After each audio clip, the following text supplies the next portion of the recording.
성경 말씀 함께 읽겠습니다. 성경 누가복음 18장 1절로 8절까지입니다.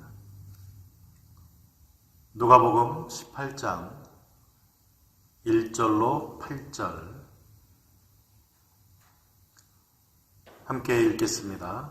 예수께서 그들에게 항상 기도하고 낙심하지 말아야 할 것을 비유로 말씀하여 이르시되 어느 도시에 하나님을 두려워하지 않고 사람을 무시하는 한 재판장이 있는데 그 도시에 한 과부가 있어 자주 그에게 가서 내 원수에 대한 나의 원한을 풀어주소서 하되 그가 얼마 동안 듣지 아니하다가 후에 속으로 생각하되 내가 하나님을 두려워하지 않고 사람을 무시하나 이 과부가 나를 번거롭게 하니 내가 그 원한을 풀어주리라. 그렇지 않으면 늘 와서 나를 괴롭게 하리라 하였느니라. 주께서 또 이르시되 불의한 재판장이 말한 것을 들으라. 하물며 하나님께서 그 밤낮 부르짖는 택하신 자들의 원한을 풀어주지 아니하시겠느냐? 그들에게 오래 참으시겠느냐? 내가 너희에게 이르노니 속히 그 원한을 풀어주시리라. 그러나 인자가 올 때에 세상에서 믿음을 보겠느냐 하시니라. 아멘. 우리가 너무나 잘 아는 비유입니다. 낙심하지 말고 항상 기도하라라는 말씀입니다. 오늘 본문의 내용은 공관복음 중에서 오직 누가만이 이 내용을 기록하고 있습니다. 이 비유를 전해 듣는 대상은 다름 아닌 예수님의 제자들이었습니다. 예수님께서는 누가복음 17장에서 마지막 때에 대한 말씀을 하시고는 오늘 본문의 비유를 이어서 말씀해 주시고 있습니다.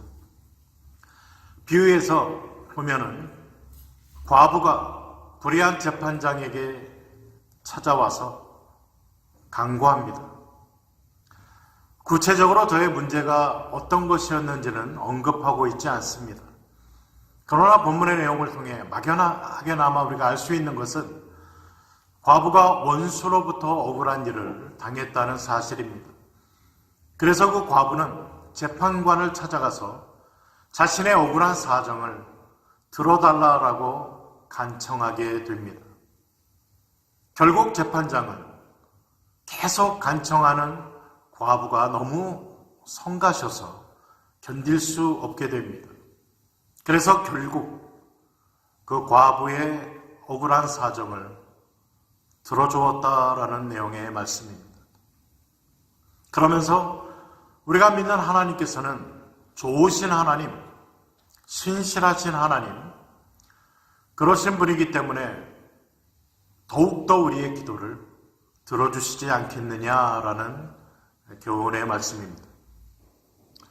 본문의 내용을 읽어보면 그 비유의 목적이 명확하게 나옵니다. 그것은 낙심하지 말고 항상 기도하라라는 말씀입니다. 예수님은 누가복음 18장 1절에서 기도에 대하여 가르침을 주시면서 세 가지 사실을 가르쳐 줍니다. 첫 번째는 기도는 신자의 의무라는 것입니다. 우리말 개역성경은 이 점을 분명하게 밝히고 있지 않습니다.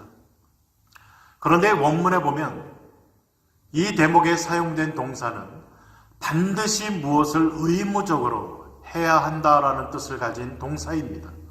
스페인어에 보면 데비안 오랄, 반드시 기도해야만 됐다라는 동사를 사용하고 있습니다. 이 동사는 누가복음에서만 12번이 사용이 됩니다. 그 12번 중에 9번은 예수님의 십자가 고난과 관련되어 있습니다. 예수님께서는 하나님으로부터 예루살렘에 올라가서 고난을 받고 제3일에 다시 살아나야 하는 절대적인 사명을 부여받으셨습니다. 예수님의 십자가와 부활 사건은 해도 되고 안 해도 되는 것이 아니었습니다. 이것은 반드시 예수님께서 해야만 되는 절대적인 의무였습니다. 기도는 이러한 관점에서 이해되어야만 됩니다. 택하신 자들의 구원을 위하여 십자가 고난이 예수님의 절대적인 의무요, 그의 사명이었듯이 기도는 하나님의 백성들이 반드시 행해야 하는 사명이요, 임무요, 책임인 것입니다. 둘째로 우리에게 주는 교훈은 기도는 항상 해야 한다는 것입니다. todo tiempo, orar siempre. 항상 해야 되는 것이 기도입니다. 항상이란 뜻을 가진 이 원어를 보면 본문 7절에서 예수님이 이해한 것처럼 밤낮으로 부르짖는다라는 뜻을 갖습니다. 누가복음에 보면은 안나라는 여선지자가 예수님을 보기를 사모하면서 누가복음 2장 36절 37절에 보면 이 과부인 안나 여선지자는 성전을 떠나지 않고 주야로 금식하며 기도했다라고 기록하고 있습니다. 신약 성경에서 보여주는 예수님의 기도, 또한 사도 바울의 기도에서 공통점을 찾을 수가 있습니다. 예수님이나 사도 바울 두 분 다 복음 전도 때문에 굉장히 바쁘셨지만 두 분 다 밤낮으로 기도하신 분으로 소개되고 있습니다. 이것은 항상 하나님 앞에 기도해야 되는 우리의 본보기가 되어집니다. 만일 기도하는 대로 하나님께서 그때그때 당장에 다 이루어 주신다면 굳이 밤낮으로 부르짖으라라는 요청을 할 필요가 없었을 것입니다. 하나님께서는 기도 응답에 있어서 항상 하나님의 시간표에 따라 역사하십니다. 그것도 하나님께서는 가장 적절한 시간에 맞추어 응답하십니다. 그러므로 응답하시는 시기는 하나님에 의하여 결정될 뿐만 아니라 기도의 내용에 따라 다른 것입니다. 하나님께서는 짧은 시간 내에 극적으로 응답하시는 경우도 종종 있습니다. 그러나 그렇지 않고 긴 인내를 요하는 때도 있습니다. 특별히 우리의 마음속에서 죄와 죄된 습성을 하나님 앞에 없애달라라는 기도, 이런 기도는 아마 우리 살아생전 평생 하나님 앞에 올려드려도 충분치 않을 것입니다. 우리가 예수 그리스도를 닮아가는 성품의 변화를 위한 기도, 이러한 기도는 대체적으로 그 응답되는 시기가 오래 걸립니다. 어쩌면 이것은 우리가 하나님 앞에 갈 때까지 끊임없이 계속해서 부르짖어야 되는 기도의 제목일지 모릅니다. 세 번째로 본문에서 우리에게 주는 교훈은 신자는 항상 기도해야 할 뿐만 아니라 우리가 하나님 앞에 드린 기도가 신속하게 응답이 없다 할지라도 실망해서는 안 된다라는 것입니다. No desmayar, sin desmayarse. 결코 좌절하거나 낙심하는 단계까지 이르러서는 안 된다라는 것이 오늘 본문이 우리에게 가르쳐주는 가르침입니다. 기도하다가 낙심하지 않는 자세, 이것 또한 기도하는 사람에게 부과되는 의무입니다. 그래서 원문에 나오는 반드시 해야 한다라는 의미를 가진 동사, 이 동사와 아울러 낭망하지 말아야 된다라는 것 하나로 연결이 되어져 있습니다. 이것은 항상 기도하는 것이 신자의 절대적인 의무사항인 것 같이 기도하는 자가 낭망해서는 안 되는 것도 의무라는 것을 가르쳐주고 있습니다. 낭망한다라는 이 말에 해당하는 헬라어는 신약에 6번 사용이 됩니다. 이것은 안 좋은 일로 인하여 동기나 의욕을 완전히 상실해버리고 하던 일을 포기하게 되는 것을 말합니다. 그러나 낙심하지 않는 태도는 믿음에서 나오는 인내라고 볼 수가 있습니다. 예수님은 항상 기도하는 데에 방해가 되는 최대의 적을 낭망이라고 본 것입니다. 그래서 항상 기도의 의무와 낭망하지 말아야 할 의무를 연결해서 말씀하고 계십니다. 오늘 본문에서 우리가 알 수 있는 것은 불의한 재판관과 우리가 믿는 하나님의 다른 점입니다. 불의한 재판관과 하나님 사이에는 차이점이 너무나 많습니다. 첫 번째는 이 불의한 재판관은 그 누구도 두려워하지 아니하고 아랑곳하지 않는 그러한 불의한 자, 그러나 하나님은 의로우신 분이십니다. 두 번째로는 이 재판관은 이 재판관과 과부 사이에는 아무런 관계가 없었습니다. 그러나 하나님 앞에 기도하는 우리와 하나님과의 관계는 우리는 하나님의 택한 백성이요 하나님과 친밀한 교제를 누리는 그런 관계인 것입니다. 세 번째로 이 재판관은 과부가 계속해서 자기에게 간구하자 성가시고 귀찮아서 소원을 들어주었지만 우리가 믿는 하나님은 택함받은 신자가 하나님 앞에 계속해서 밤낮으로 기도하는 것을 기뻐하시고 또 신자가 계속해서 기도로 교제하고 하나님과 사귀는 것을 좋아하시는 분이다라는 것을 알 수가 있습니다. 그리고 네 번째로 이 과부의 소원은 재판관이 들어줄 의사가 전혀 없었기 때문에 그 응답이 상당히 더디었습니다.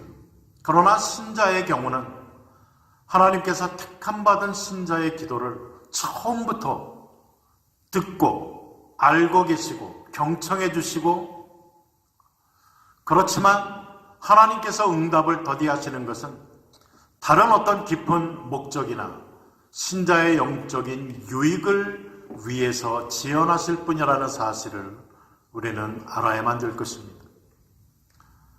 하나님께서는 우리의 간구에 응답을 왜 지연하실까요? 왜 하나님께서 우리의 기도에 응답을 지연시키시는가라는 문제는 그렇게 쉽게 답할 수 있는 성질은 아닙니다. 그러나 우리는 종종 하나님과 교통을 위해서라기보다는 우리에게 필요한 어떤 것을 얻기 위해서 하나님 앞에 기도하는 경우가 허다합니다. 그런데 우리가 알 수 있는 것은 처음에 기도할 때는 자신의 외적인 세상적인 필요를 위해서 기도로 시작하지만 시간이 점점 지나가면서 우리는 점차적으로 성숙한 신앙을 갖게 되며 우리의 기도 내용도 외적인 것에서 내적인 것으로, 세상적인 것에서 하나님 나라 중심으로, 하나님이 주시는 것 중심에서 하나님과 나누는 교제의 즐거움으로 점점 바뀌어 나간다라는 것을 우린 깨닫게 됩니다. 하나님께서 우리의 기도를 응답하시는데 그 시간을 지연시키는 목적 중에 하나가 바로 여기 있다는 것을 우리는 깨달아야만 될 것입니다. 결국 응답을 지연시키심은 우리로 하여금 하나님만 절대적으로 신뢰하고 하나님을 우리 인생의 전부로 삼게 하기 위해서다라는 하나님의 마음을 헤아릴 수 있어야만 될 것입니다. 오늘 본문은 마지막으로 우리에게 낭망하지 아니하고 실망 없이 하나님 앞에 우리의 드려지는 기도가 주님 다시 오실 그때까지 계속해서 기도해야 될 것을 오늘 본문은 우리에게 가르쳐주고 있습니다. 하나님의 자녀들이 언제까지 항상 기도해야 하는가? 오늘 본문의 예수님은 예수님의 재림하실 때까지라고 이야기를 합니다. 왜냐하면 예수님이 재림하셔야 신자의 구원이 완성되기 때문에 그렇습니다. 즉 우리가 주님 닮기까지 예수 그리스도의 장성한 분량에 이를 때까지 지속해서 우리의 신앙이 성숙되어야 되고 자라나야 되고, 그러기 위해서 지속적인 기도가 하나님 앞에 드려져야 된다라는 것을 주님의 가르침을 통해 알 수가 있습니다. 참 가치 있는 기도는 주님 오시는 그날까지 지속돼야 됩니다. 아니면 자기 인생이 끝날 때까지 하나님 앞에 드리는 우리의 기도는 결코 멎어서는 안 된다라는 것이 성경의 가르침입니다. 오늘 본문 말씀 우리가 기억하면서 정말 하나님 앞에 좋으신 하나님, 신실하신 하나님 앞에 지속적인 기도를 통해 기도 응답과 아울러 정말 하나님이 원하시는 주님을 온전히 닮아가는 하나님의 사랑받는 자녀로 하나님 앞에 세워지시는 은혜가 우리 모든 성도님들에게 함께 하시기를 주님의 이름으로 축복을 드립니다. 기도하겠습니다. 사랑의 하나님 감사드립니다. 오늘 또 금요 기도회로 하나님 앞에 서게 하심을 감사드립니다.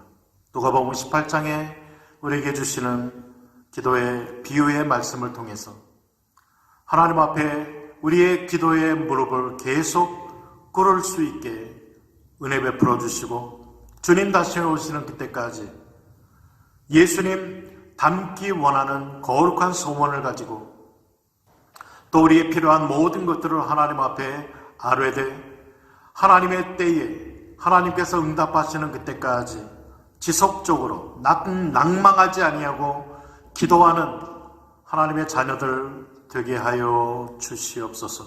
하나님 앞에 감사드리며 귀하신 예수님 이름으로 기도드립니다. 아멘.